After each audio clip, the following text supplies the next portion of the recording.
Hey everyone, welcome back to physics. This will be lecture 21 of the course. And in this section, we're going to continue with our application of Newton's laws, focusing specifically on examples of circular motion. So applying Newton's laws of motion to circular motion. Let's go ahead and jump into it. We'll call this section 4.4, Dynamics of Circular Motion. So let's just quickly recap. We previously saw that when a particle moves in a circular path with constant speed, the particle's acceleration is always non-zero and directed towards the center of the circle. Right? So if I've got a particle in motion, it's maybe got a velocity that looks like this, then let's say that its velocity is constant, then its acceleration is always perpendicular to the velocity, and in particular pointed at the center of the circle along the radius. Okay, and we refer to this as radial acceleration, right? And the magnitude of this acceleration we saw was, to note it like this with a sub rad, we saw that the magnitude of this acceleration was equal to v squared over r, where r is the radius of the circle. So here, rad indicates that the acceleration is always directed towards the center of the circle along the radius. Right? We also saw that we could express a rad in terms of the period. This is oftentimes helpful in practical situations. So if t is the period, we know that the period will be equal to 2 pi times the radius. That's the distance traveled, and v is the speed at which you travel that distance, and so that would be the amount of time it takes to make a single revolution. Right? A little bit of rearranging here shows that v is equal to 2 pi r divided by the period, right? And so we could take this and plug it in upstairs here, and we would get 2 pi r over t all over r, and this thing up top is squared. And that simplifies nicely down into 4 pi squared r over t squared. So this is another way to express radial acceleration, but this time in terms of the period, right? The time it takes to traverse one revolution. So this is just kind of review. We've seen examples using this previously, but now what we want to do is we want to take these concepts and apply Newton's second law in particular, since we're talking about dynamics. So in general, uniform circular motion obeys Newton's second law.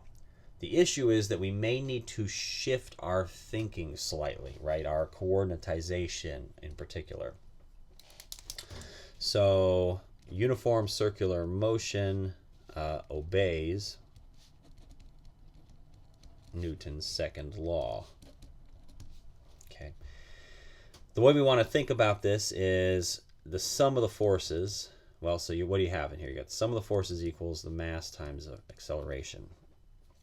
So the sum of the forces can be thought of as a vector that always points towards the center of the circle. Now, in reality, the orientation of that vector is changing at all times if something is in uniform circular motion. But what we want to think about is the force. The sum of the forces should be thought of as a vector that always points towards the center of the circle.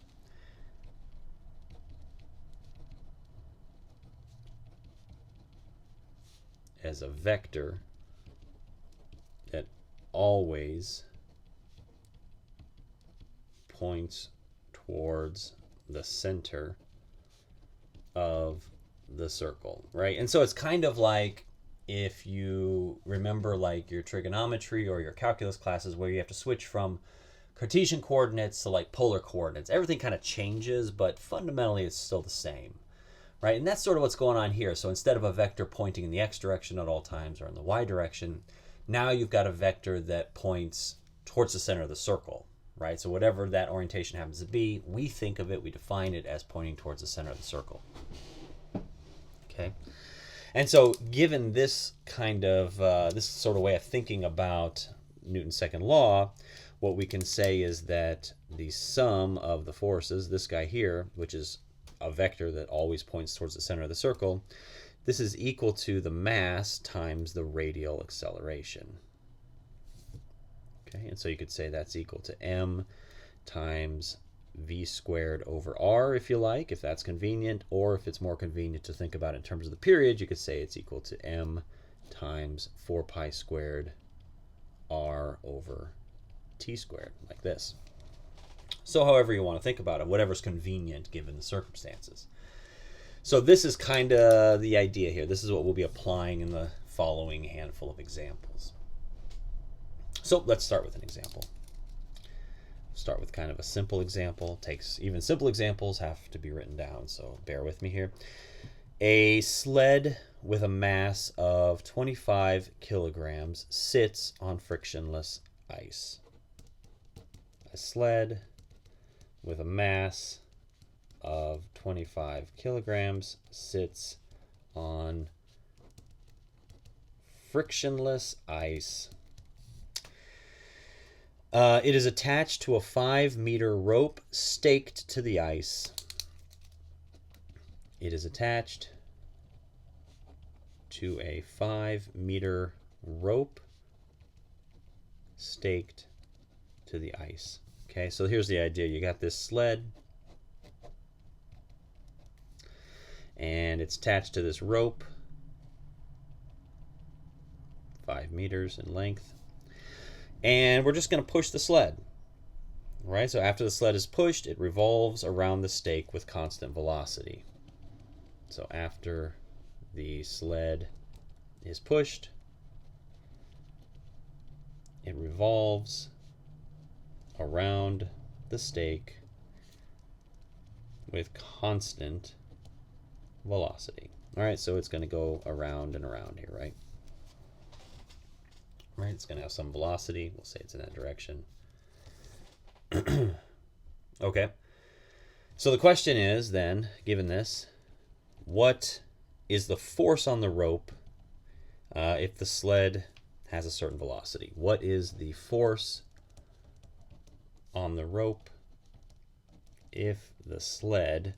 And instead of giving a velocity, we'll make it interesting and give you a certain number of revolutions per minute. So what is the force on the rope if the sled makes 5 revolutions per minute? So that implies a certain speed. Okay. All right. Okay, so this is kind of the picture of what's happening. Let's think about the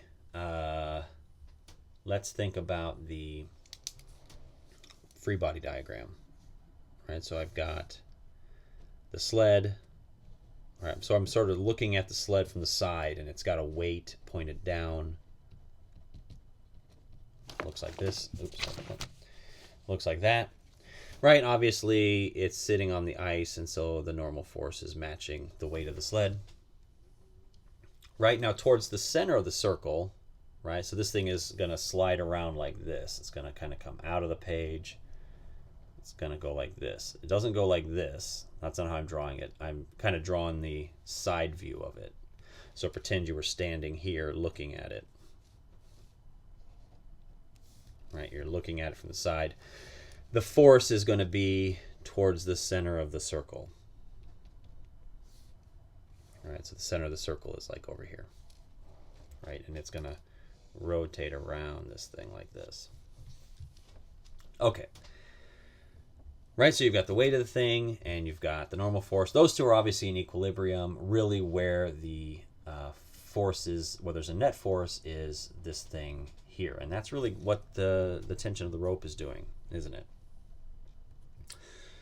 So there's a force kind of pushing, if you want to think of it, or pulling the sled towards the center of the circle along the radial line created by the rope, which is denoted here in the free body diagram. Okay, and so what we're going to use then is we're going to use this guy. Sum of the forces is equal to, in this case, just this F. And that's equal to the mass times the radial acceleration. Okay? And so we do need to know the speed. We need to know the velocity here. And so, or we need to know the period. So let's find the period. So the period, that's going to really be equal to the change in time for a single revolution. That's how you'd want to think about it. And so it says it does 5 revolutions per for each minute. And so we'll say 60 seconds over 5 revolutions means the period is about 12 seconds per revolution. Right? So the period's 12. Okay. And so T is equal to 12. Then the way we set it up is we've got the sum of the forces, which always point towards the center of the circle, is equal to just this guy F, which is equal to the mass times the radial acceleration. Okay. And so we could say that's equal to the mass, and then let's plug in our expression for radial acceleration that involves the period. So 4 pi squared r over t squared. And then we just put in our quantities. So we've got 25 kilograms. And then what is this? So it'd be 4 pi squared. The radius of the length of the rope is 5 meters. And then t we said was 12 seconds. Okay, so we get this. And so that would be 25 kilograms. And then this whole thing here, this radial acceleration, is about 1.37 meters per second squared. And so the force that the rope is exerting on the sled is the product. So 34.3 newtons when you do the math. So the magnitude of the force exerted on the rope is approximately 34 newtons. Okay, very good. So you kind of see the setup, right? You have to think of this sum of forces as a vector that doesn't point in some fixed direction. It points, it's pointing in a fixed way towards the center of the circle, right? No matter where on the circle the sled happens to be, that force is directed inward. Very good. Here is another example, a nice one,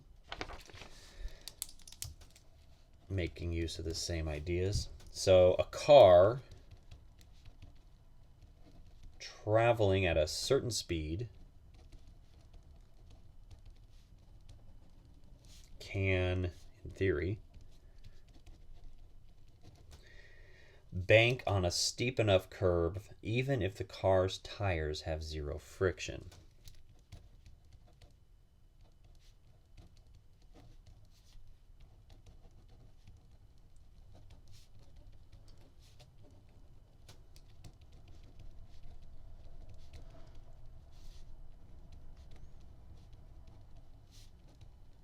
Right, so the idea here is I'm in a car.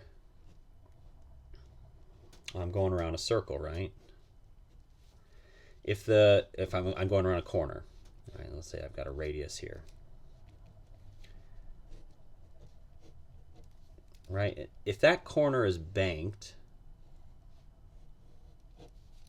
and it's banked enough, my tires don't even have to have friction in order to stay on the road. So what do I mean here, banked? So, we've seen pictures like this. It's a little hard to draw, but let's say I'm in my car and it's going around a corner, and banked just means that the car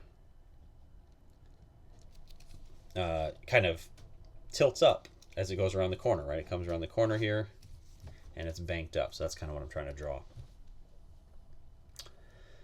Okay, so this is the idea. So a car traveling at a certain speed, so if, say 20 miles per hour or, whatever, 100 meters per second, a car traveling at a fixed speed can, in theory, bank along a steep enough curve even if the car's tires have 0 friction. So if this were ice and the tires were made of ice, if the bank is steep enough, the car is going to make the corner. It's not going to fly off the edge, right?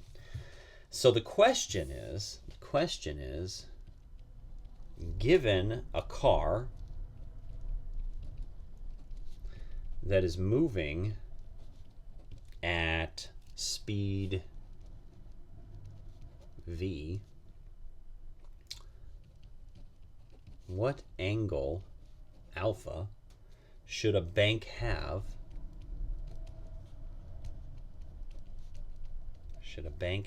in order to pull this off?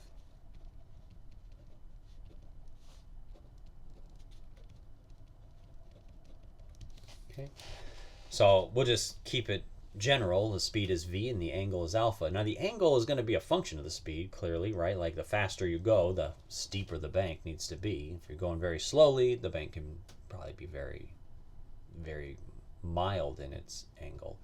But if you're really booking and you have no friction, that angle needs to be quite a bit higher. So the question is, we're basically asked to come up with a function here.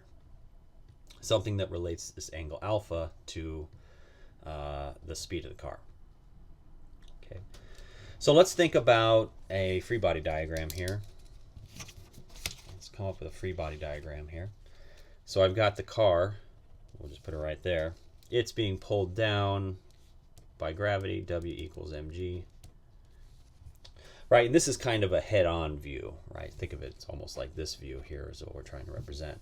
So you've got the car being pulled down, and then you've got the normal force, which is acting perpendicular to the surface, right? So if there's this angle, then the normal force acts perpendicular to that angle, right? So the normal force is kind of like this. Okay, now that normal force can be broken up into two components, right? Sort of the x component and the y component. And so maybe this is we'll call it n sub x, and then this one here is n sub y. Okay. And you can set this up on your own, just off to the side, just crank out a triangle here. N sub x is equal to the normal force times the sine of alpha, and n sub y is equal to the normal force times the cosine of alpha. Okay. So this is what the free body diagram looks like. Right now, remember, the car is going around in a circle here. Well, you can think of it as a circle, at least for this section. And so really the net force of n sub y is offsetting the work. The net force here is n sub x. So the x component of the normal force is what the force in the direction of the radius of the circle is. So n sub x equal to the normal force times the sine of alpha is the net force in the x direction. Okay? Does that make sense? Hopefully that makes sense. And so what really makes the frictionless car not fly off the track is the angled normal force here. The x component of the normal force basically needs to equal the radial acceleration. Okay, and so that's fundamentally what's sort of happening here. So what are the forces? Let's set this up. So without friction, the only two forces acting on the car are the normal force and weight.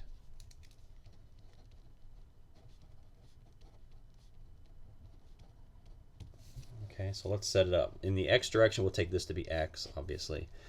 In the x direction, we've got, this thing here, the normal force times sine of alpha. And that needs to be equal to the mass of the car times the radial acceleration, right? Remember, this is the direction of the center of the circle. Okay. All right, that's the x direction. The sum of the forces in the y direction, well, you've got the other component of the normal force, n cos alpha. And offsetting that is the weight, and let's make that negative since we're talking, since we're ditching ditching the vectors here. So this would be n cos alpha plus, and it would be negative mg. And those are in equilibrium, right? The car's not accelerating up or down through the surface of the track. It's in equilibrium in the y direction. All right, very good. And so these are our two equations. We'll just call them 1 and 2. Okay. And so what we want to do then is, let's first take a look at 2. And I just want to convert that a little bit. I want to make it a little nicer to look at. I'm going to say instead n cos alpha. So it was plus negative mg equals 0. I'm going to convert that to the normal force cos alpha equals mg. Right? And then I'm going to solve for the normal force. So the normal force is equal to mg over cos alpha. Okay? And the use of doing this is that I can now plug this into equation 1. So I'm going to take this thing, I'm going to put it into equation 1. And so I have n sine alpha is equal to m times a rad. That's equation 1, right? And so I can plug this in for the normal force here. So mg cos alpha times the sine of alpha is equal to m a rad. Right, and the obvious benefit there is that sine over cosine is tangent. So now I have mg tan alpha equals m a rad. Okay, I can cancel the m's, and so I have tangent of alpha is equal to the radial acceleration divided by gravity, the gravitational acceleration.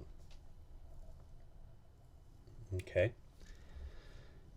All right, and we really, remember, we're given a specific for velocity. So we really want to use the velocity formulation of radial acceleration.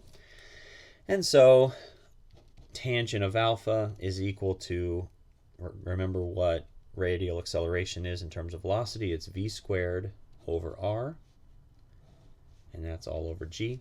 And so that can be simplified down to v squared over g times r. Okay, and so then alpha is just the inverse tangent of this.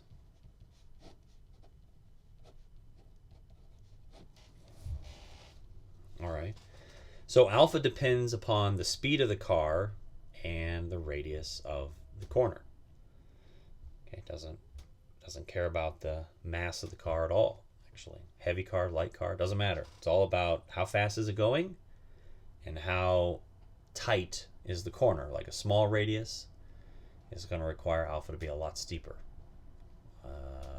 A big radius is going to allow alpha to be less steep. It's just how sharply are you turning, basically. All right. And so we can see, for example, let's plug a couple values in here. Let's say our radius is 230 meters, and let's say we're going relatively quick at 25 meters per second. Okay, so that means alpha is the inverse tangent of 25 meters per second squared divided by 9.8 meters per second squared times 230 meters. You do the math there. That's the inverse tangent of approximately 0.28, which is approximately 15.5 degrees.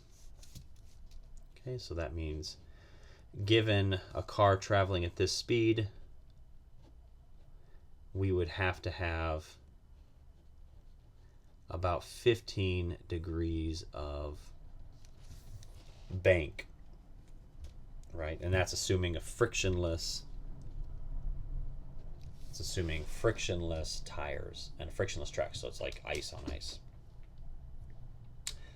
So applications like something like this, you may think, well, when would you ever have like no friction? Well, this is important for like bobsledding, for example, or that kind of any kind of competitive racing on icy tracks like bobsledding.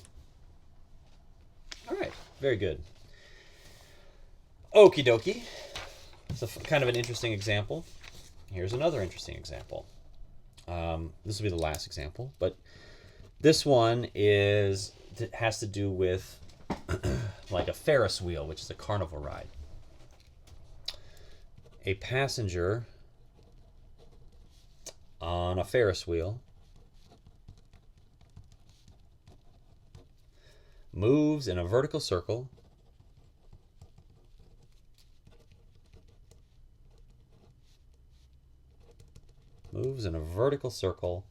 of radius r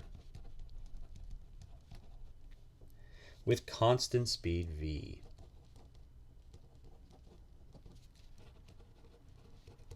Okay. What force does the seat exert? What force does the seat exert on the passenger? What force does the seat exert on the passenger at the top of the circle and at the bottom?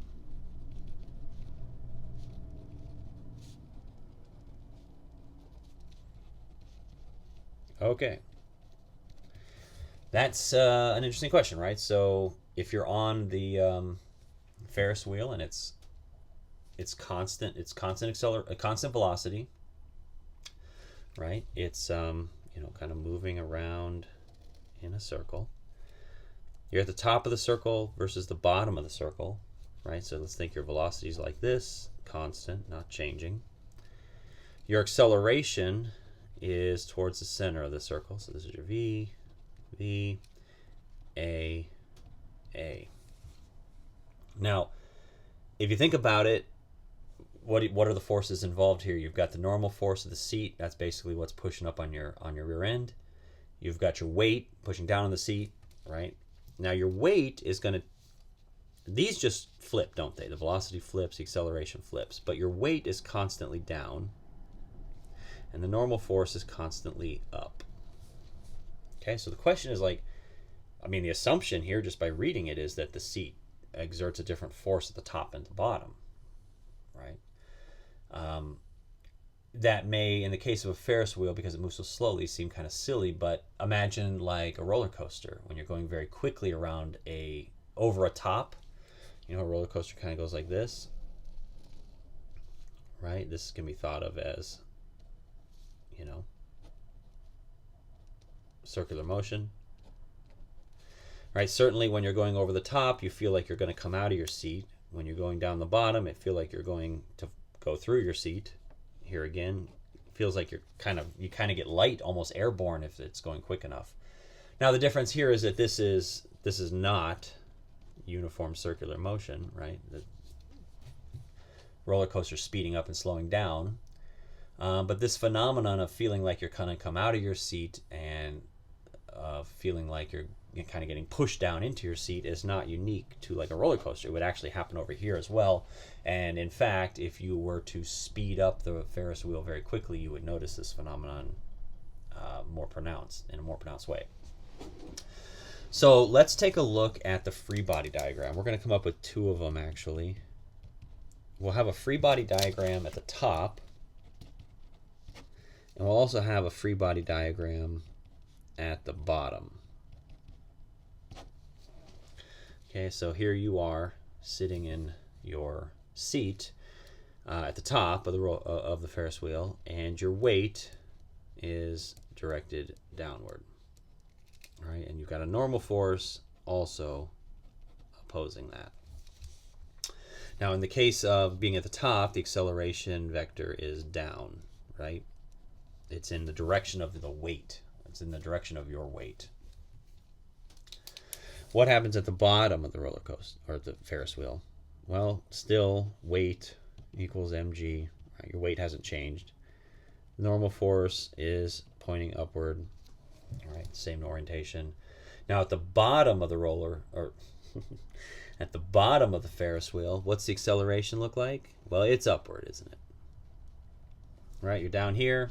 Acceleration always points towards the center of the circle. So acceleration is up when you're at the bottom. Acceleration is down when you're at the top. All right. Okay, so let's take these two here, and build out our system of equations using Newton's second law. Okay, so the sum of the forces, will start in the y direction, is equal to, and I'm going to label the normal force as top or bottom because these could be different. So I'm going to say this is normal force at the top and this is normal force at the bottom. So normal force at the top, so in the y direction, well, actually, let's do it slightly differently here. Yeah, so we're interested in the y direction only. So we'll say this is the top. Okay. So you've got the sum of the forces in the y direction at the top is equal to the normal force at the top plus, now mg is down, so I'm going to put negative mg. And this is going to be equal to mass times acceleration. Now the acceleration in this case is in the negative direction, so I'm going to put negative m a rad. Okay, that's what's happening at the top. Does that make sense? You've got the normal force in the positive direction, you've got mg in the negative direction, so nt plus negative mg, and then you've got a rad, acceleration pointed downward, so is equal to negative m times a rad. Now what about at the bottom? Again, still interested in just the y direction, but this time at the bottom, so switching to a different free body diagram. Okay, so here I've got the normal force at the bottom, right? Could be different than the top, assuming it is actually. And then it's kind of the same, isn't it? Plus negative mg equals mass times angular or radial acceleration. But in this case, the acceleration is up, right? Notice the difference here. Acceleration is down, acceleration is up. So here it's m a rad. The negative sign isn't there. All right. Okay, so here's our starting equations. Now each of these, let's solve for that normal force. So if we solve for the normal force,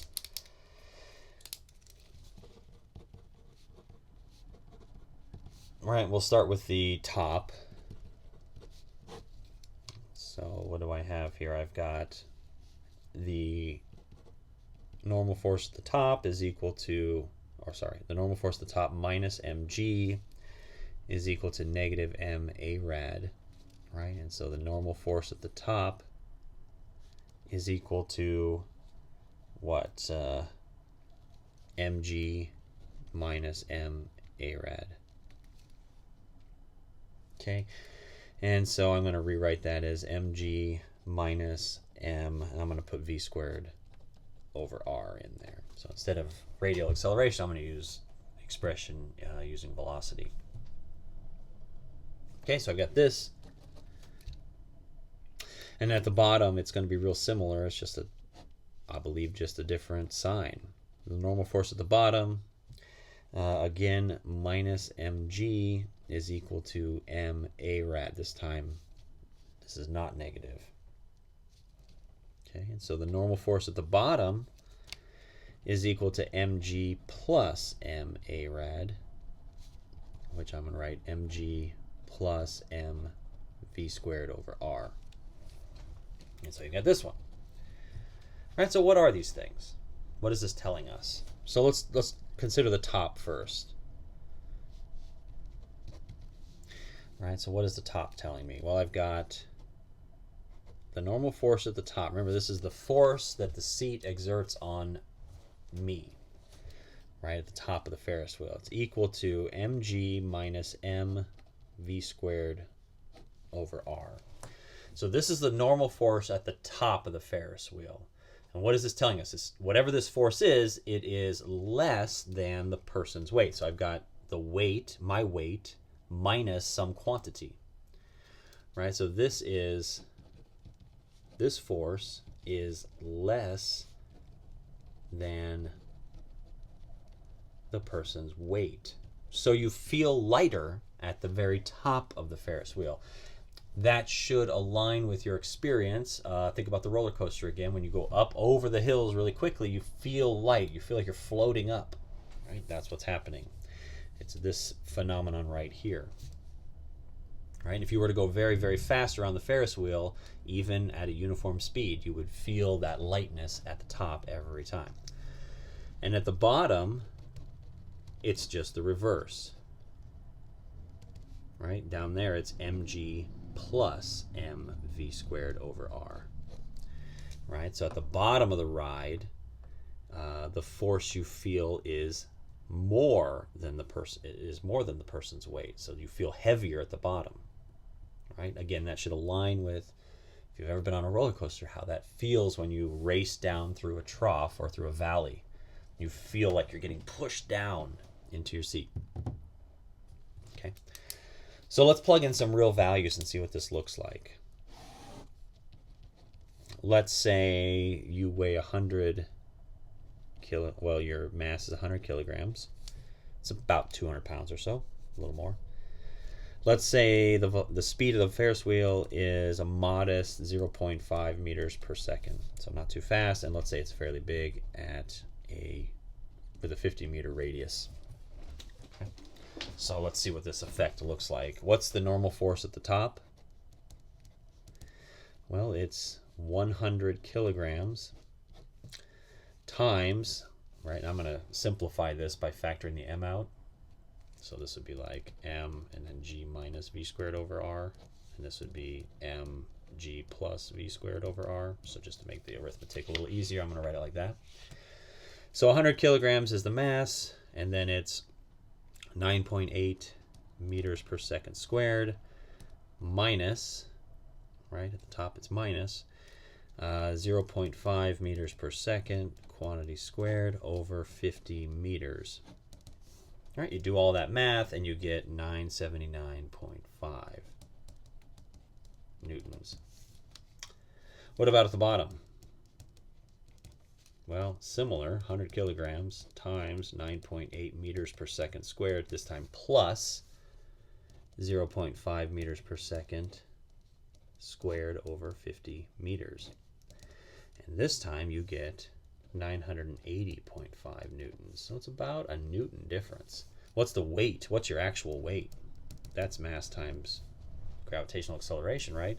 That's just 100 kilograms times 9.8 meters per second squared. And so you get 980 newtons. Right? So right in between. At the top, you feel like about a half a newton lighter. At the bottom, you feel about a half a newton heavier. And now, clearly, you can see that as the velocity increases, this term here is going to get larger. So, say it's going quite a bit faster, then you're going to feel quite a bit lighter at the top and quite a bit heavier at the bottom. Right here, it's very modest. Right? Okay. Very good. So again, this is just applying Newton's second law. The key here is to recognize that force vector points towards the center of the circle along the radial line each time. Okay, very good. I think we'll leave it there, and we will talk to you all next time. Take care.